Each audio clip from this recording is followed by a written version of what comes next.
Gênesis capítulo 37. Jacó ficou morando na terra de Canaã, onde o seu pai tinha vivido.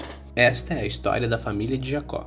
Quando José era um jovem de 17 anos, cuidava das ovelhas e das cabras, junto com os seus irmãos, os filhos de Bila e de Zilpa, que eram mulheres de seu pai. E José contava ao pai as coisas erradas que os seus irmãos faziam. Jacó já era velho quando José nasceu, e por isso ele o amava mais do que todos os outros filhos. Jacó mandou fazer para José uma túnica longa, de mangas compridas. Os irmãos viam que o pai amava mais a José do que eles, e por isso tinham ódio dele e eram grosseiros quando falavam com ele. Certa vez José teve um sonho e contou aos seus irmãos. Aí é que ficaram com mais raiva dele, porque ele disse assim: "Escutem, eu vou contar o sonho que tive. Sonhei que estávamos no campo amarrando feixes de trigo. De repente o meu feixe ficou de pé, e os feixes de vocês se colocaram em volta do meu e se curvaram diante dele." Então os irmãos perguntaram: "Quer dizer que você vai ser o nosso rei e que vai mandar em nós?" E ficaram com mais ódio dele ainda, por causa dos seus sonhos e do jeito que eles os contava. Depois José sonhou outra vez e contou também esse sonho aos seus irmãos. Ele disse assim: "Eu tive outro sonho. Desta vez o sol e a lua e 11 estrelas se curvavam diante de mim." Quando José contou este sonho ao pai e aos irmãos, o pai repreendeu e disse: "O que quer dizer esse sonho que você teve? Por acaso a sua mãe, os seus irmãos e eu vamos nos ajoelhar diante de você e encostar o nosso rosto no chão?" Os irmãos de José tinham inveja dele, mas o seu pai ficou pensando no caso. Um dia os irmãos de José levaram as ovelhas e as cabras do seu pai até os pastos que ficavam perto da cidade de Siquém. Então Jacó disse a José: "Venha cá. Vou mandar você até Siquém, onde os seus irmãos estão cuidando das ovelhas e das cabras." "Estou pronto para ir", respondeu José. Jacó disse: "Vá lá e veja se os seus irmãos e os animais estão bem e me traga notícias." Então dali, do vale de Hebrom, Jacó mandou que José fosse até Siquém, e ele foi. Quando chegou lá, ele foi andando pelo campo. Aí um homem o viu e perguntou: "O que você está procurando?" "Estou procurando meus irmãos", respondeu José. "Eles estão por aí em algum pasto, cuidando das ovelhas e das cabras. O senhor sabe onde foram?" O homem respondeu: "Eles já foram embora daqui. Eu ouvi quando disseram que iam para Dotã." Aí José foi procurar os seus irmãos e os achou em Dotã. Eles viram José de longe e antes que chegasse perto começaram a fazer planos para matá-lo. Eles disseram: "Lá vem o sonhador. Venham, vamos matá-lo agora. Depois jogaremos o corpo num poço seco e diremos que um animal selvagem o devorou. Assim veremos no que vão dar os sonhos dele." Quando Rubens ouviu isso, quis salvá-lo dos seus irmãos e disse: "Não vamos matá-lo, não derramem sangue. Vocês podem jogá-lo neste poço, aqui no deserto, mas não o machuquem." Rubem disse isso porque planejava salvá-lo dos irmãos e mandá-lo de volta ao pai. Quando José chegou ao lugar onde seus irmãos estavam, eles arrancaram dele a túnica longa, de mangas compridas, que ele estava vestindo. Depois o pegaram e o jogaram no poço que estava vazio e seco, e sentaram-se para comer. De repente viram que ia passando uma caravana de ismaelitas que vinha de Gileade e ia para o Egito. Os seus camelos estavam carregados de perfumes e de especiarias. Aí Judá disse aos seus irmãos: "O que vamos ganhar se matarmos o nosso irmão e depois escondermos a sua morte? Em vez de matarmos, vamos vendê-los a esses ismaelitas. Afinal de contas, ele é o nosso irmão, é do nosso sangue." Os irmãos concordaram.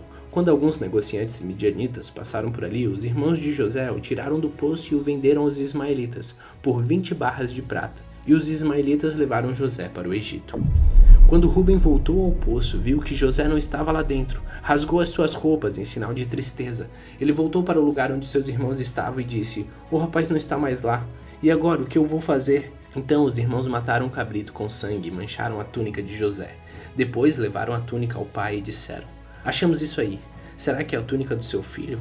Jacó a reconheceu e disse: "Sim, é a túnica do meu filho. Certamente algum animal selvagem o despedaçou e o devorou." Então, em sinal de tristeza, Jacó rasgou as suas roupas e vestiu roupa de luto. E durante muito tempo ficou de luto pelo seu filho. Todos seus filhos e filhas tentaram consolá-lo, mas ele não quis ser consolado e disse: "Vou ficar de luto por meu filho até que eu vá encontrar com ele no mundo dos mortos." E continuou de luto por seu filho José. Enquanto isso, os midianitas venderam José a Potifar, oficial e capitão da guarda do rei do Egito.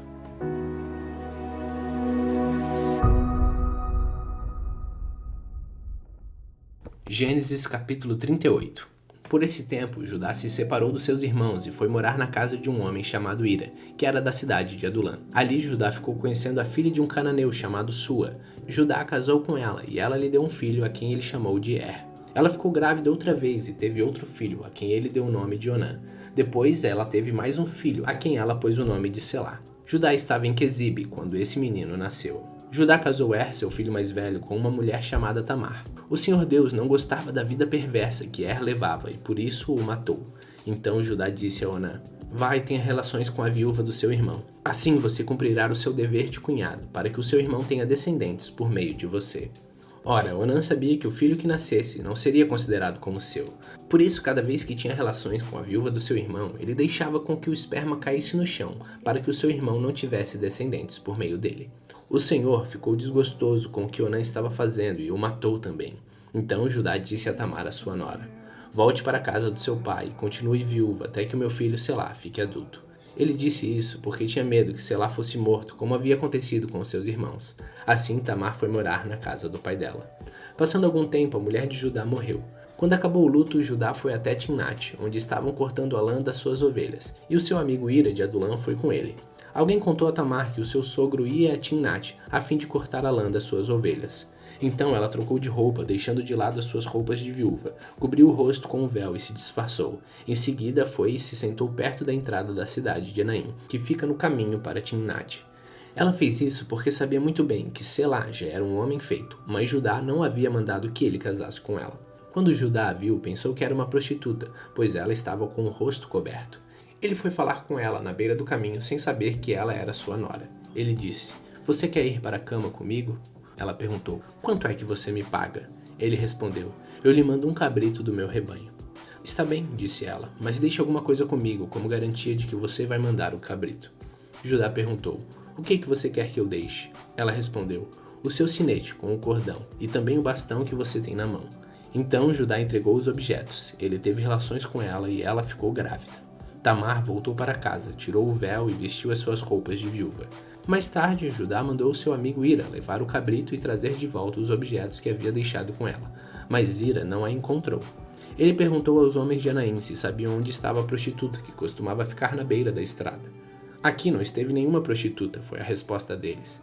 Ira voltou e disse a Judá: não encontrei a mulher, e os homens no lugar disseram que ali nunca havia estado nenhuma prostituta.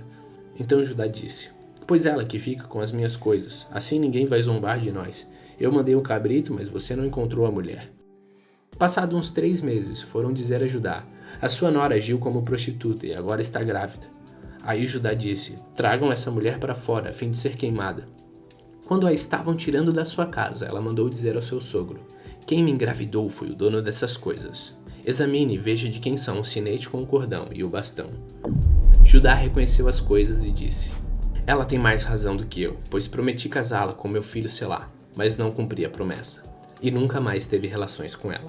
Na hora de Tamar dar à luz, descobriram que ia ter gêmeos. Quando ela estava no trabalho de parto, um dos gêmeos pôs uma das mãos para fora. A parteira pegou uma fita vermelha e amarrou na mão dele e disse: este saiu primeiro. Mas ele puxou a mão e o irmão gêmeo nasceu primeiro. Então a parteira disse: como você abriu caminho, e puseram nele o nome de Pérez, que em hebraico quer dizer abrir caminho. Depois nasceu o outro que estava com a fita vermelha amarrada na mão, e ele recebeu o nome de Zera.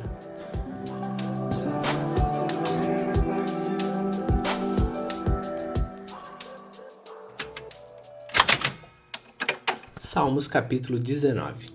O céu anuncia a glória de Deus e nos mostra aquilo que as suas mãos fizeram. Cada dia fala dessa glória ao dia seguinte, e cada noite repete isso a outra noite. Não há discursos nem palavras, e não se ouve nenhum som.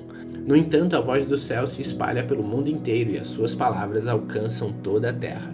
Deus armou no céu uma barraca para o sol. O sol sai dali todo alegre, como um noivo, como um atleta ansioso para entrar numa corrida. O sol sai de um lado do céu e vai para o outro lado. Nada pode se esconder do seu calor. A lei do Senhor é perfeita e nos dá novas forças. Os seus conselhos merecem confiança e dão sabedoria às pessoas simples. Os ensinos do Senhor são certos e alegram o coração. Os seus sentimentos são claros e iluminam a nossa mente. O temor ao Senhor é bom e dura para sempre. Os seus julgamentos são justos e sempre se baseiam na verdade. Os seus ensinos são mais preciosos do que o ouro, até mesmo do que muito ouro fino. São mais doces do que o mel, mais doces até que o mel mais puro. Senhor, os teus ensinamentos dão sabedoria a mim, teu servo, e eu sou recompensado quando lhes obedeço. Quem pode ver os seus próprios erros? Purifica-me, Senhor, das faltas que cometo sem perceber. Livra-me também dos pecados que cometo por vontade própria. Não permita que eles me dominem. Assim serei uma pessoa direita e ficarei livre do grave pecado da desobediência a Ti. Que as minhas palavras e os meus pensamentos sejam aceitáveis a Ti, ó Senhor Deus, minha rocha e meu defensor.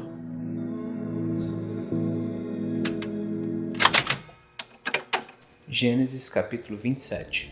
E assim que amanheceu, todos os chefes dos sacerdotes e os líderes judeus fizeram seus planos para conseguir que Jesus fosse morto. Eles o amarraram, levaram e entregaram ao governador Pilatos. Quando Judas, o traidor, viu que Jesus havia sido condenado, sentiu remorso e foi devolver as 30 moedas de prata ao chefe dos sacerdotes e aos líderes judeus, dizendo: Eu pequei entregando à morte um homem inocente.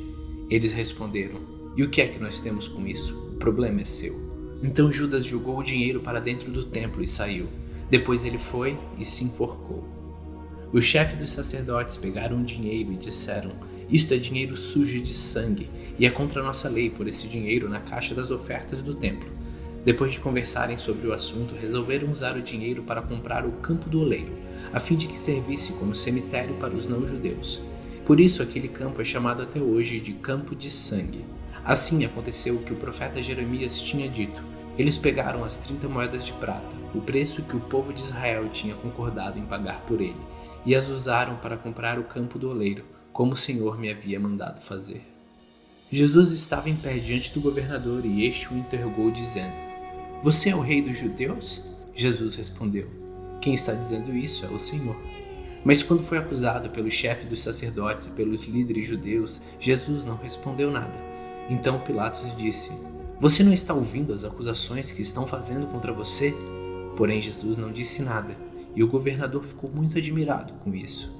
Em toda a festa da Páscoa, Pilatos costumava soltar um dos presos a pedido do povo. Naquela ocasião estava preso um homem muito conhecido chamado Jesus Barrabás.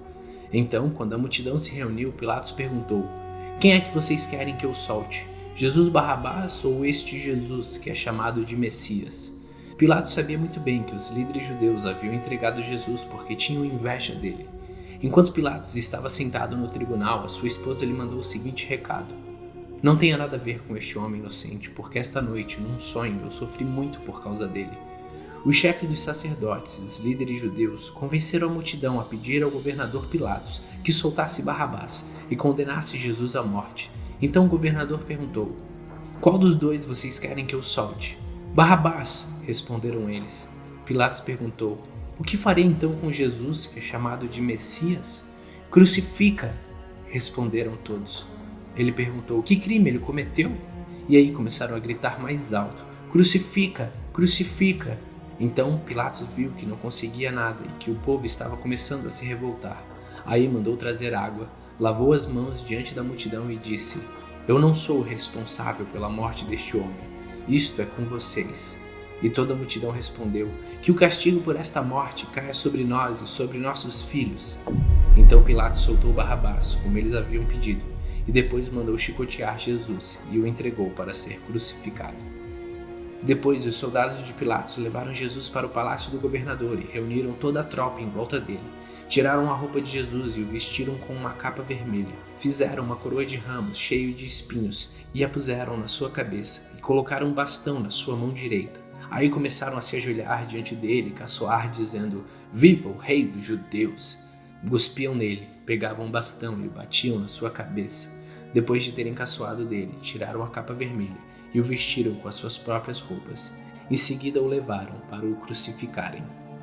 Quando estavam saindo, os soldados encontraram um homem chamado Simão, da cidade de Cirene, e o obrigaram a carregar a cruz de Jesus. Eles chegaram a um lugar chamado Gólgota. Gólgota quer dizer lugar da caveira. Ali deram vinho misturado com fel para Jesus beber, mas depois que o provou, ele não quis beber. Em seguida, os soldados o crucificaram e repartiram as suas roupas entre si, tirando sorte com dados, para ver qual seria a parte de cada um. Depois disso, sentaram ali e ficaram guardando Jesus. Puseram acima da sua cabeça uma tabuleta, onde estava escrito como acusação contra ele: Este é Jesus, o rei dos judeus.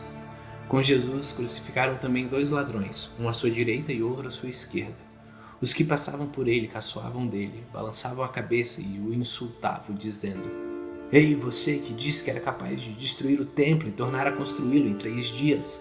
Se você é mesmo filho de Deus, desce da cruz e salva-se a si mesmo.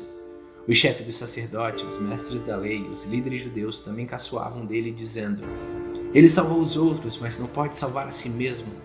Ele é o rei de Israel, não é? Se descer agora mesmo da cruz, nós creremos nele. Ele confiou em Deus e disse que era filho de Deus. Vamos ver se Deus quer salvá-lo agora. E até os ladrões que foram crucificados com Jesus também o insultavam. Ao meio-dia começou a escurecer e toda a terra ficou 3 horas na escuridão. Às 3 horas da tarde, Jesus gritou bem alto: Eli, Eli, lama sabachthani. Essas palavras querem dizer: meu Deus, por que me abandonaste? Algumas pessoas que estavam ali ouviram isso e disseram: ele está chamando Elias. Uma dessas pessoas correu e molhou uma esponja em vinho comum, pôs na ponta de um bastão e deu para Jesus beber. Mas outros disseram: espere, vamos ver se Elias vem salvá-lo. Aí Jesus deu outro grito forte e morreu. Então o véu do templo se rasgou em 2 pedaços e de cima a baixo a terra tremeu e as rochas se partiram. Os túmulos se abriram e muitas pessoas do povo de Deus que haviam morrido foram ressuscitadas e saíram dos túmulos. E depois da ressurreição de Jesus entraram em Jerusalém, a cidade santa, onde muitos viram essas pessoas. O oficial do exército romano e seus soldados que estavam guardando Jesus viram o terremoto e tudo o que aconteceu. Então ficaram com muito medo e disseram: de fato, este homem era o Filho de Deus. Algumas mulheres estavam ali olhando de longe. Eram as que tinham acompanhado Jesus desde a Galiléia e o haviam ajudado. Entre elas estavam Maria Madalena, Maria mãe de Tiago e de José, e a mãe dos 2 filhos de Zebedeu. Já era quase noite quando chegou da cidade de Arimateia um homem rico chamado José. Ele também era seguidor de Jesus. José foi e pediu a Pilatos o corpo de Jesus, e Pilatos mandou que o entregassem a ele. Então José pegou o corpo, enrolou num lençol novo de linho e o colocou no seu próprio túmulo, que há pouco tempo havia sido cavado na rocha. Depois rolou uma grande pedra para fechar a entrada do túmulo e foi embora. Maria Madalena e a outra Maria estavam ali, sentadas na frente do túmulo. No dia seguinte, isto é, o dia depois da sexta-feira, os chefes dos sacerdotes e os fariseus se reuniram com Pilatos e disseram: Governador, nós lembramos que quando ainda estava vivo, aquele mentiroso disse: depois de 3 dias eu serei ressuscitado. Portanto, mande vigiar bem o túmulo até o 3º dia, para os discípulos dele não poderem roubar o corpo e depois dizerem ao povo que ele foi ressuscitado, pois esta última mentira seria pior do que a primeira. Então Pilatos disse: levem estes soldados com vocês e guardem o túmulo o melhor que puderem. Eles foram, puseram um selo de segurança na pedra e deixaram os soldados ali, guardando o túmulo.